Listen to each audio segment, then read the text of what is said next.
Gravity का principal सबसे पहली बार हमें न्यूटन की किताब प्रिंसिपा में मिलता है, जिसमें उन्होंने इस बात का जिक्र किया है कि एक बॉडी दूसरे बॉडी को कैसे अट्रैक्ट करती है और उस फोर्स को ग्रेविटी कहा जाता है। और ग्रेविटी का फॉर्मूला F=g(m1m2/r²) के बारे में भी हमें न्यूटन की किताब से ही पता चलता है। न्यूटन ही वो पहले शख्स थे जिन्होंने ग्रेविटी के बारे में इतनी डिटेल से जानकारी दी थी। लेकिन आज 21st सेंचुरी है और जब हमें न्यूटन ने जानकारी दी थी इसके बारे में तब 1726 था। आज हम ग्रेविटी को कई अच्छे तरीके से जानते हैं न्यूटन के कंपैरिजन में। इसके अलावा हम आइंस्टाइन की थ्योरी ऑफ रिलेटिविटी के मुताबिक आज ये भी कह सकते हैं कि ग्रेविटी कोई फोर्स नहीं है बल्कि स्पेस टाइम के फैब्रिक में फैला हुआ एक कर्वेचर है। दरअसल स्पेस टाइम एक ऐसा मैथमेटिकल मॉडल है जिसमें 3 डायमेंशन स्पेस की होती है और 1 डायमेंशन टाइम को मानते हैं, और जब ये चारों डायमेंशन आपस में मिल जाती हैं तब ये एक 4D स्पेस फैब्रिक को बनाती हैं, जिसे हम स्पेस टाइम कर्व के नाम से जानते हैं। और इसी स्पेस टाइम कर्व पर हमारा पूरा यूनिवर्स टिका हुआ है। इस स्पेस टाइम कर्व को हम देख नहीं सकते, लेकिन यूनिवर्स में मौजूद हर ऑब्जेक्ट का असर इस स्पेस टाइम कर्व पर पड़ता है। इसे आप ऐसे समझ सकते हैं कि जब हम ट्रैम्पलिन पर एक हैवी बॉल को फेंकते हैं तो वे बॉल ट्रैम्पलिन के कर्व पर एक बड़ा सा गड्ढा बना देती है, जिसके बाद जब हम कोई छोटी बॉल को ट्रैम्पलिन पर फेंकते हैं तो वे हैवी बॉल को चारों तरफ घूमने लगती है, और ये छोटी बॉल भी ट्रैम्पलिन पर एक छोटा सा कर्व बना लेती है। और अगर हम इस ट्रैम्पलिन को स्पेस टाइम फैब्रिक मान लें और बॉल को यूनिवर्स के ऑब्जेक्ट के बराबर जैसे कि सूरज या पृथ्वी मान लें, अल्बर्ट आइंस्टाइन के मुताबिक बॉल के द्वारा बनाया गया कर्व ही ग्रेविटी है और हमारी धरती से लेकर हमारा पूरा यूनिवर्स इसी ग्रेविटी के कंसेप्ट पर टिका हुआ। सूरज हमारी धरती पर अपनी ग्रेविटी से प्रभाव डालता है और हमारी धरती भी सूरज पर अपनी ग्रेविटी से प्रभाव डालती है। इसके अलावा हमारा पूरा यूनिवर्स, हर एक ऑब्जेक्ट जिसका अपना खुद का मास है, वे सब स्पेस टाइम कर्व पर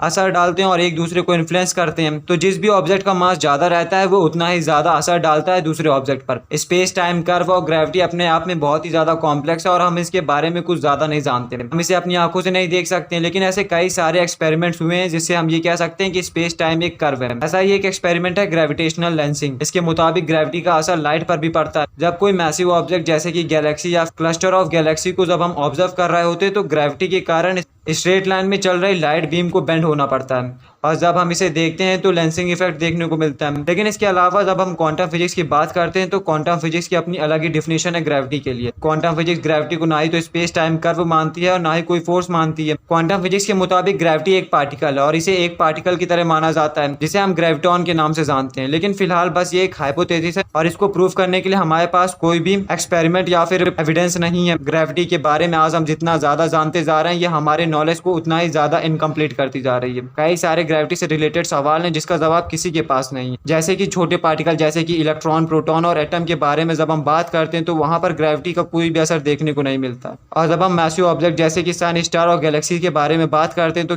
क्या केवल तभी ग्रेविटी का असर दिखाई देता है? इसके अलावा जब हम ब्लैक होल्स, यूनिवर्स के एक्सपेंशन और बिग बैंग एक्सप्लोजन के बारे में बात करते हैं तब भी ये सवाल उठता है कि भला ग्रेविटी का असर इन सब चीजों पर क्यों नहीं होता है। वैसे भी जब हम यूनिवर्स के बारे में बात करते हैं तो कई सारे ऐसे सवाल हैं जिसका जवाब किसी के पास नहीं है, और ग्रेविटी भी एक ऐसा ही सवाल है। ग्रेविटी कितनी ही ज्यादा स्ट्रेंज क्यों ना हो, लेकिन इसका असर आए दिन हम सबकी जिंदगी में पड़ता ही रहता है, और ग्रेविटी से रिलेटेड कई सारे ऐसे सवाल है जिसका जवाब किसी के पास नहीं है। उम्मीद करते हैं आपको आज का वीडियो जरूर पसंद आया होगा। ऐसे अमेजिंग साइंस वीडियोस के लिए जुड़े रहिए हमारे साथ, सब्सक्राइब करिए हमारे चैनल को and press the like button.